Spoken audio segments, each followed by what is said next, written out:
Greetings and salutations, everyone, and welcome to the middle of the night or early morning bonus upload. Before we get into it, though, a couple links. As many of you know, I rely on Patreon, PayPal, channel membership, and the merch to help the channel to continue to grow and go. Links to Patreon, PayPal, and channel membership is in the description below. Merch displayed directly under the video.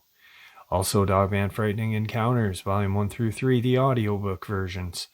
They were written and researched by Tom Lyons, narrated and produced by me, Jeff Nadolny. Those audiobooks are available on Audible, Amazon, and iTunes, links to which are also in the description as well. And finally, last but definitely not least, if you'd really like to help support the channel to continue to grow and go, simply subscribe. It doesn't cost you a cent. Click the like button, takes half a second. If you don't want to miss out on any of the informative uploads I put out daily, click that bell icon, and folks, please leave a comment. Why? Well, because all these things really do help the channel to continue to grow and go, and folks, they do matter. Now, everyone, I have taken far too much of your time. Let's jump in to tonight's middle of the night, early morning, wherever you live bonus upload. Shall we?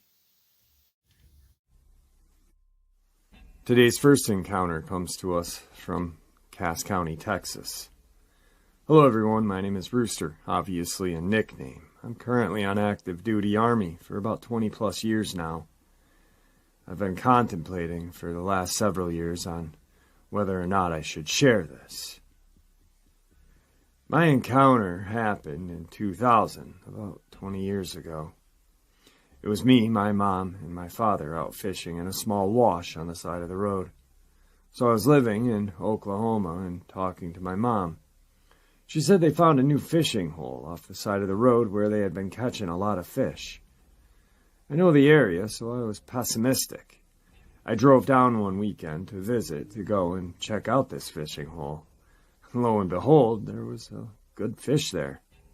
So I got down and fished with my mom and dad in the wash several times. This one particular time is when the sighting happened. We were all fishing this wash for several hours and the sun started to set. It was just getting dark when me and my mom, now on the opposite side of the road from my dad, began to hear footsteps in the water. This is how the conversation went. Mom, do you hear that? Me, yes. Mom, what is it? Me, it must be a deer. Mom, no, it sounds like it's walking. Me, yes, a deer walking through water. You can hear its steps. Mom, no, it sounds like it's walking on 2 feet. 'Cause a deer has 4 legs and you'd be able to hear them. Me, I don't know, sounds like a deer to me. Mom, listen closely. Whatever it is walking on 2 legs coming this way. So at this point, I'm unsure of what I'm hearing now. I'm now leaning towards hearing footsteps of a person and not a deer. We listened for several more minutes as whatever this was getting closer to us and more distinct. As we look up the wash is when we see this thing casually walking down the wash. At this point, I'm convinced now it's a person. Mom, look at that thing. What is it? Me, it's got to be a hunter. Mom, walking in the river? Me, well, might be someone around here trying to scare us because they don't want us fishing here.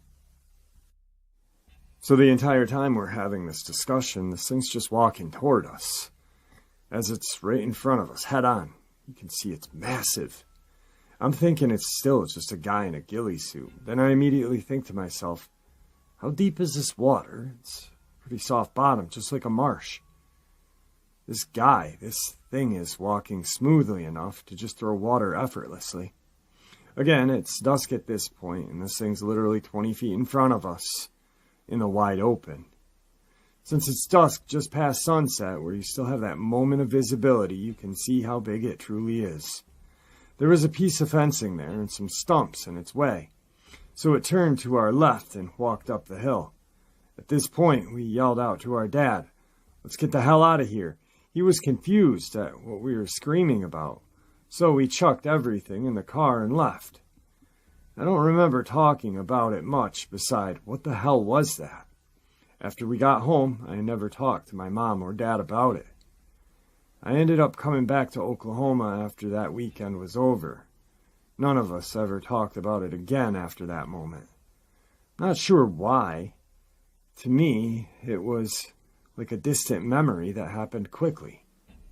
I was unsure of what the hell had just happened anyway, so I never thought about looking into it any further.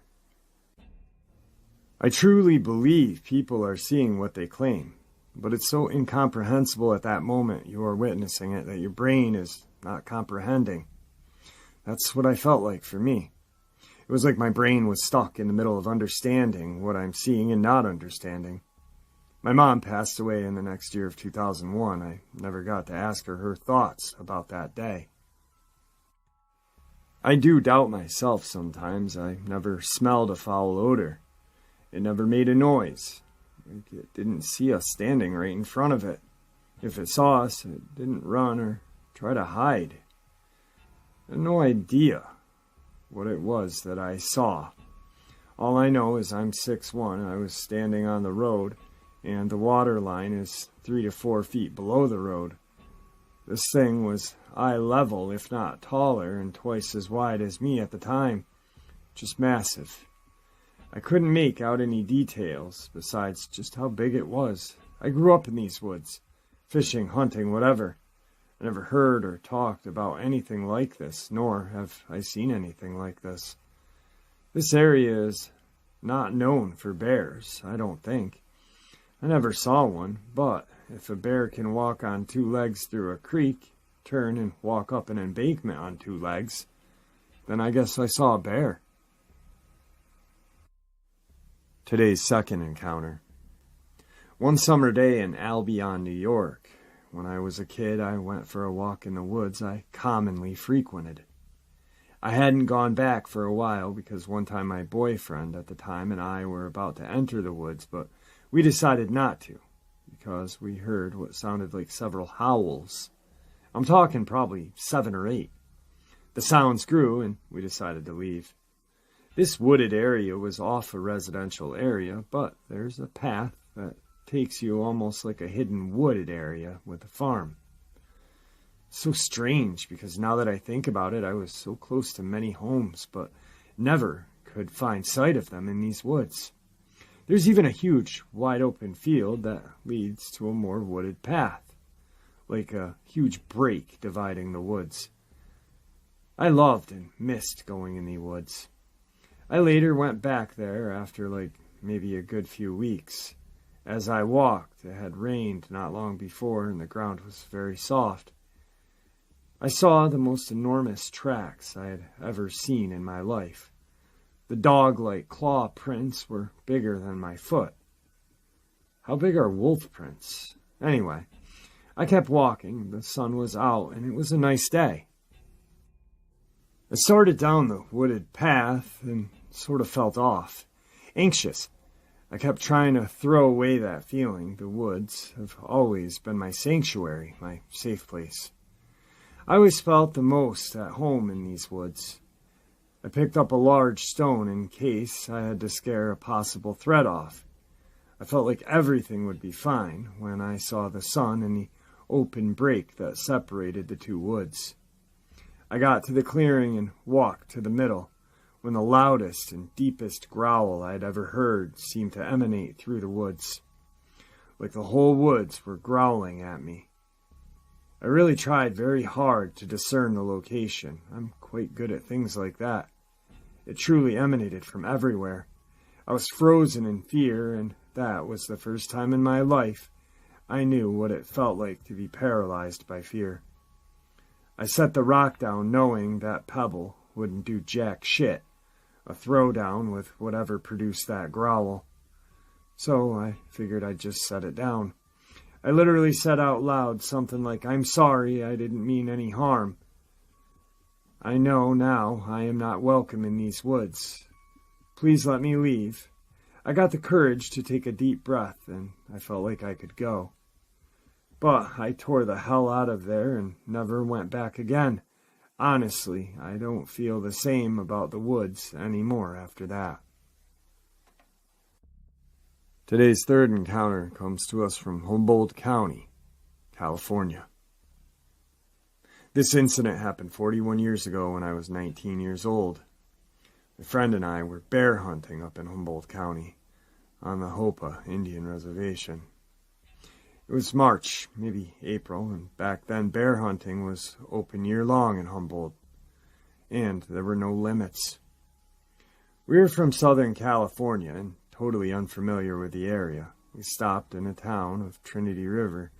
I believe the name was maybe Willow Creek. I'm really not sure. Anyway, we met some Native Americans in town and asked them if they knew any good hunting places for bear. They said they really didn't, but added there was an old man in the grocery store who may be able to help us. The Native Americans pointed to an old blue 1950 Buick parked in front of the store and told us that the car belonged to the old man. So we waited there until he came out. When he came back to his car, we introduced ourselves and asked him if he knew any good places to go hunt the bear. He told us it was pretty good up on the Hopa Indian Reservation and gave us some general directions. We ended up on an old deserted dirt road high in the mountains in my friend's dad's 49 four-door Chevy. We kept going up until we hit snow, started to fishtail, and the right rear wheel went out to the side. We set the handbrake and got out of the car to evaluate the situation.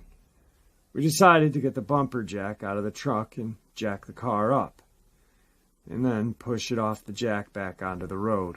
The plan worked, and all four wheels were back on the road.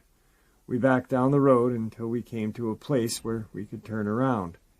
By now it's dusk, and we decided we'd have better pitch a tent before it got too dark. At the turnaround spot next to the road, we saw a big pine tree and decided to set camp up under the tree. By the time we pitched a four-man umbrella tent in the dark, we all put our sleeping gear and firearms in the tent and lied down. And were talking for about 10 minutes when we heard the first grunt outside of the tent. We both pretended that we didn't hear anything and kept talking. Then it did it again.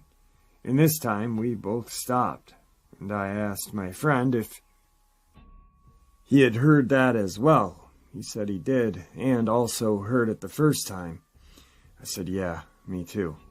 Now we both shut up and listened.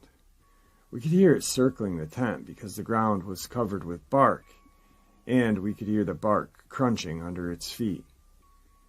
We could also hear its very loud breathing. By the sound of its footsteps and breathing, we figured whatever it was huge and walking on two legs. It circled the tent several times. We decided that one of us should go out and see what it was. Neither one of us wanted to because we were so scared. So we decided to flip a coin and see which one of us would go out. My friend lost.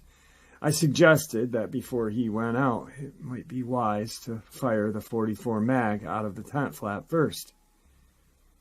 He concurred and stuck the barrel out of the flap and fired 5 shots. We then both went out. He had the .44 and I held the light. We looked all around and didn't see a thing. We went back to the tent, lied down, and we were trying to figure out what had just been outside of the tent. We had never heard of the Sasquatch.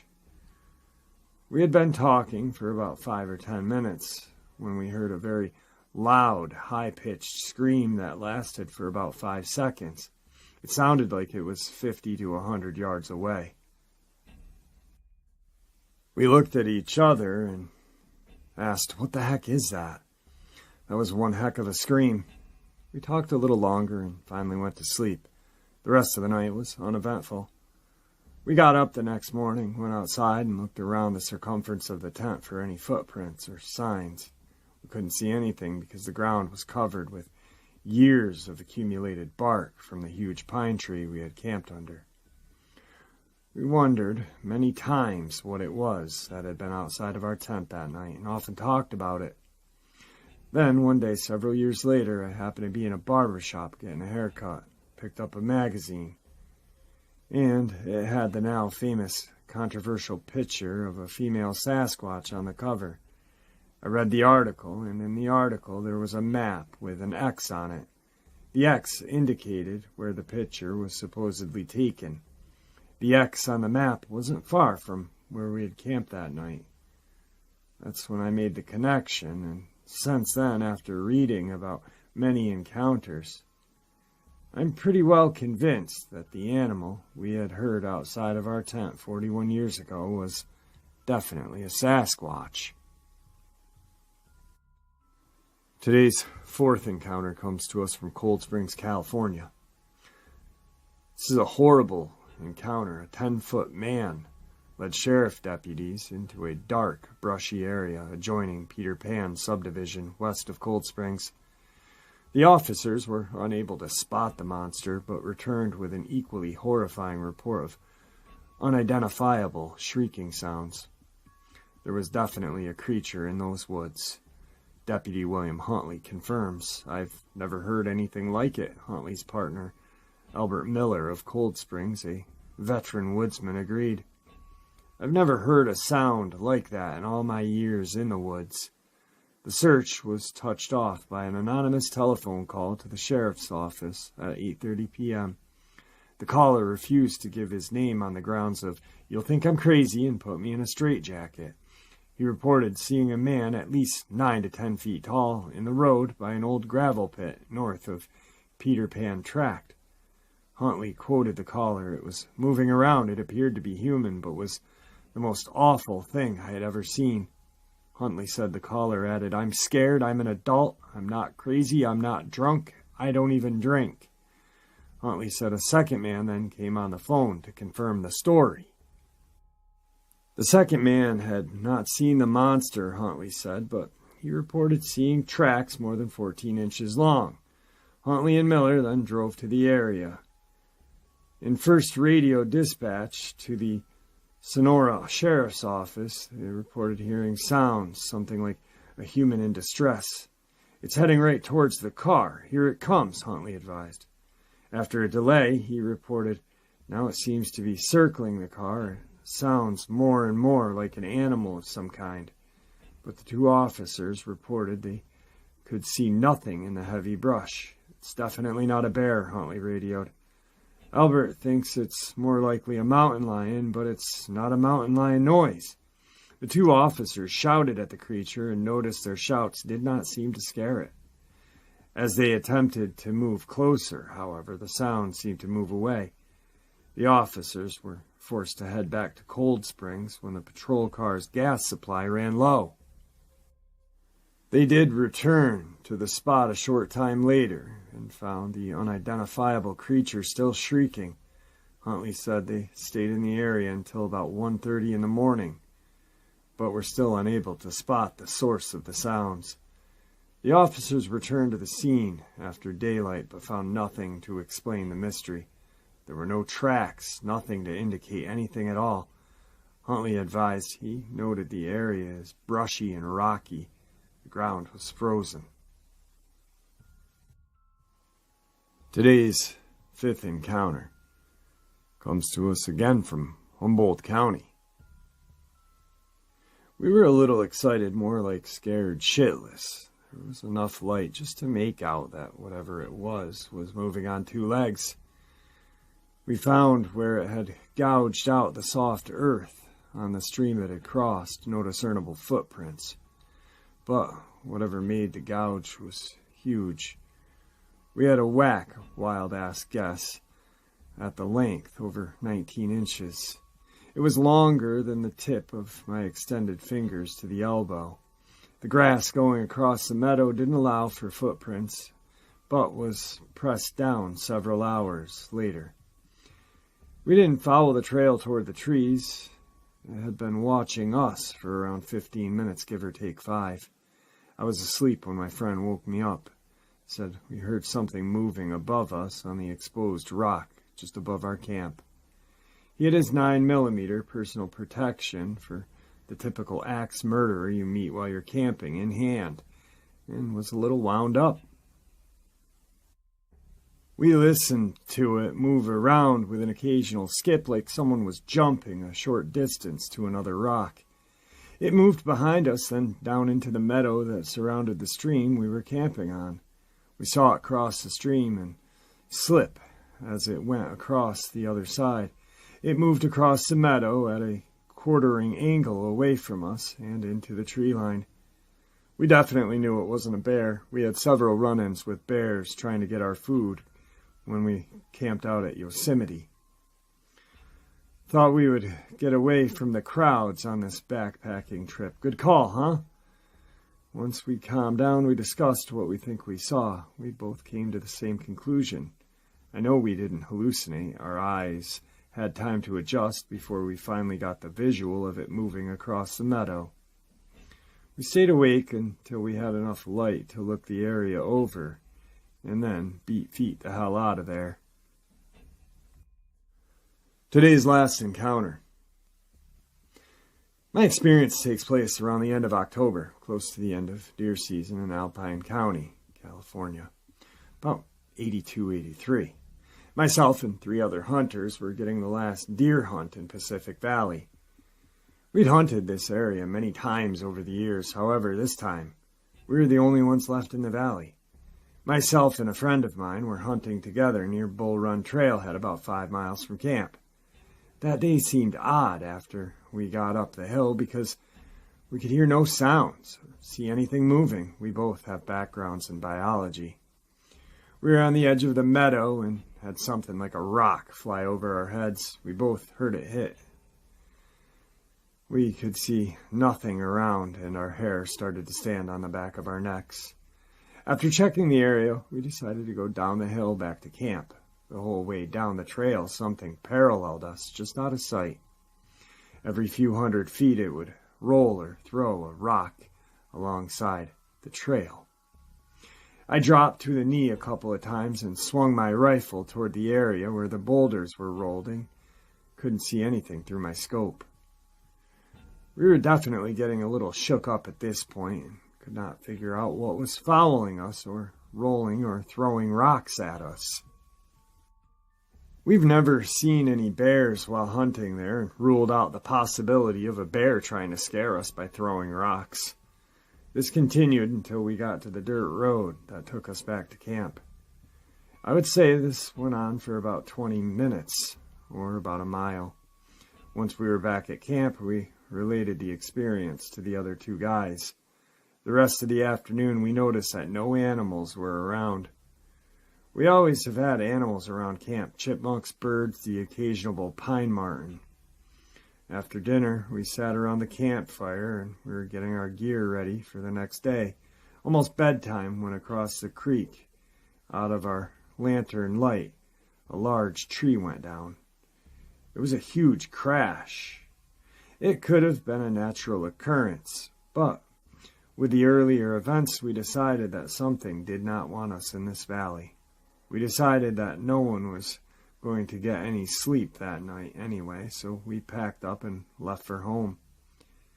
I've only been back there one time after, and saw through the tent screen something picked up my red ice chest with a white lid. I yelled at it, and it put the ice chest down and ran off. I couldn't see what it was. My partner dismissed it as a deer going through our camp and went back to sleep. I've never heard anything else the rest of our trip, nor have I heard a deer being able to pick up an ice chest. All right, guys, just a quick middle of the night, early morning bonus upload. Hope you all enjoyed it as much as I enjoyed sharing it with you. Guys, I really do appreciate your support. Your support is what makes the channel continue to grow and go, and honestly what makes it special. Everyone, please stay safe, happy, healthy, and ever vigilant, keeping an eye on our children, our pets, our family, and friends. These creatures are real, they are out there, and they are dangerous. Share this information with the people you love and care about, and it may just help save their lives someday. Until next time, never stop asking questions, never stop searching for answers, and God bless.